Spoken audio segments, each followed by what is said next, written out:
Content കിട്ടാതെ നിങ്ങൾ പ്രയാസപ്പെടുന്നുണ്ടോ? എന്നാൽ എനിക്ക് നിങ്ങളോട് കുറച്ച് കാര്യങ്ങൾ പറയാനുണ്ട്. ഇവിടെ കണ്ടൻറ് ക്രിയേഷൻ സ്റ്റാർട്ട് ചെയ്യാനും അതുപോലെ തന്നെ അതിൽ തുടർന്ന് പോകാനും മാത്രമേ ബുദ്ധിമുട്ടുള്ളൂ. അല്ലാണ്ട് ഇവിടെ കണ്ടൻസിന് ഒരു ബുദ്ധിമുട്ടുമില്ല. കണ്ടൻസ് ഇഷ്ടംമാതിരി ഉണ്ട്.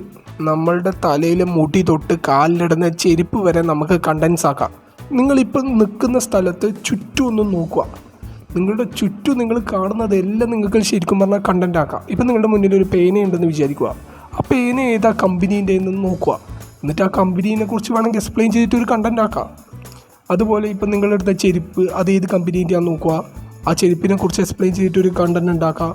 അല്ലെങ്കിൽ നിങ്ങൾ ഉപയോഗിക്കുന്ന മൊബൈൽ ഫോണ് എന്ത് വേണമെങ്കിലും കണ്ടൻറ്റിന് ഒരു ക്ഷാമവുമില്ല. ഇനി ഞാൻ എൻ്റെ കാര്യം പറയാം. ഞാൻ ഈ വർക്ക് ചെയ്യുന്ന സോഷ്യൽ മീഡിയ പ്ലാറ്റ്ഫോംസിലൊന്നും നിങ്ങൾക്കൊരു സ്പെസിഫിക് കണ്ടൻറ്റ് അല്ലെങ്കിൽ നീഷ് കാണാൻ സാധിക്കില്ല. അതെന്തുകൊണ്ടാണെന്ന് വെച്ച് കഴിഞ്ഞാൽ എനിക്കങ്ങനെയൊന്നുമില്ല. I am a contentless content creator. എനിക്ക് തോന്നുന്നതെല്ലാം ഞാൻ കണ്ടൻറ് ആക്കിയിടും. No restrictions.